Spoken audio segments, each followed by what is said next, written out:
To break this down even further, we're joined by our reporter Sindisiwe Twala, who was at the commission, who joins us live in studio. Of course, Sindisiwe has been monitoring the proceedings around state capture. Cindy, good morning. Thanks for joining us. Really bizarre issue, but you know, it's not a first of its similar nature, except one witness fearing for her life, going as far as leaving the country. Of course, one Babadi Tlasana had a lot to say around the aviation sector when she appeared. What could have resulted in this move?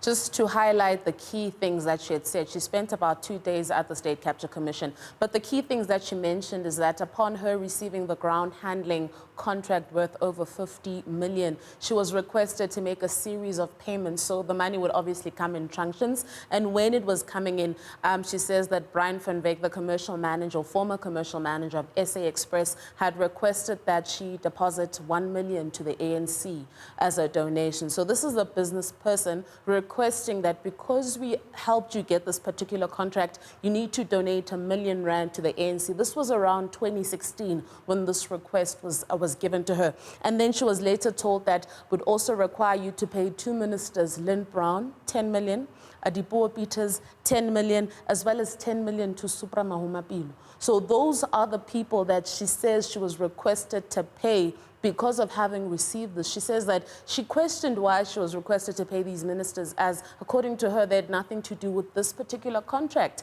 And it seemed like a legit business decision. But she says she was pressured. And this is just one of the many revelations that she put out, saying that so many people were involved in this contract. There was a time where she had to pay a rough figure in order to fix the particular airports, money which she could not even substantiate herself. So because the leaks are now coming in, or because information is coming out as to who should have been paid, why they should have been paid, and all of that, it could be the reason why she says she's scared for her life and fled the country. So we also know, we heard evidence leader advocate Kate Hofmeyer speaking there about the number of suspicions that Tlatsana saw and viewed before she packed and left the country. Talk us through some of those elements that really just triggered the suspension. She basically said in an affidavit, or in a statement rather, to her lawyer who submitted it to the commission, is that she started seeing suspicious people talking to her family members, asking about her whereabouts. Her house was being monitored. There was a point where somebody attempted to get into her house, and she says in her house in Mafikeng, she started feeling that she wasn't safe, and hence the decision to leave. But we also know that Babadi Tlasana is somebody who has some form of ties within politics, and thus she could have been tipped off that there is a hit, a possible hit out on you. We cannot rule that out, especially in the week that we're in right now.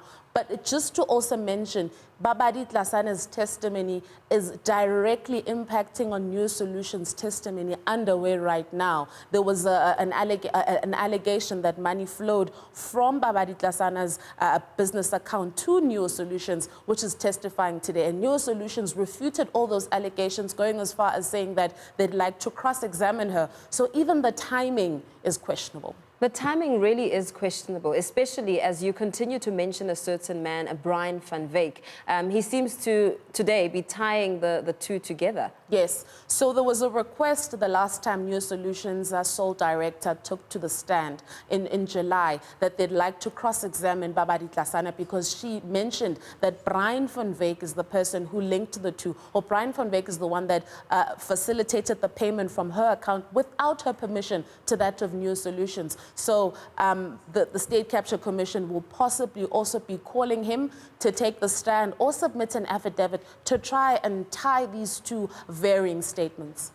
Now, you know, security, people fearing for their lives. It's not the first time that Deputy Chief Justice Raymond Zondo has spoken, well, perhaps taken questions or has had to speak about making sure that witnesses are safe and protected. But in this instance, she's left the country, which is quite serious. Talk us through the impact. What does this now mean for those who still need to come testify, perhaps with bigger beans to spill?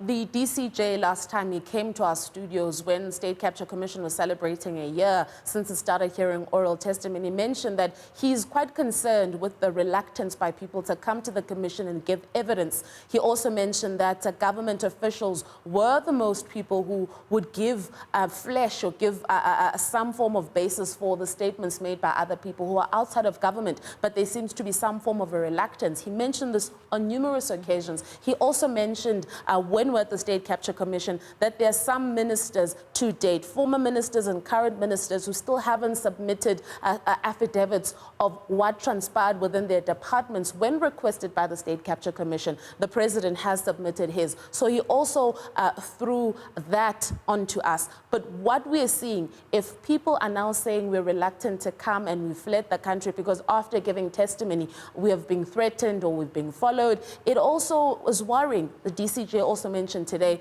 that law enforcement officers are continuously failing our people. Yeah, let's leave it there. Thank you so much. Our reporter Sindisiwe Twala just really expanding on this news that we're learning of.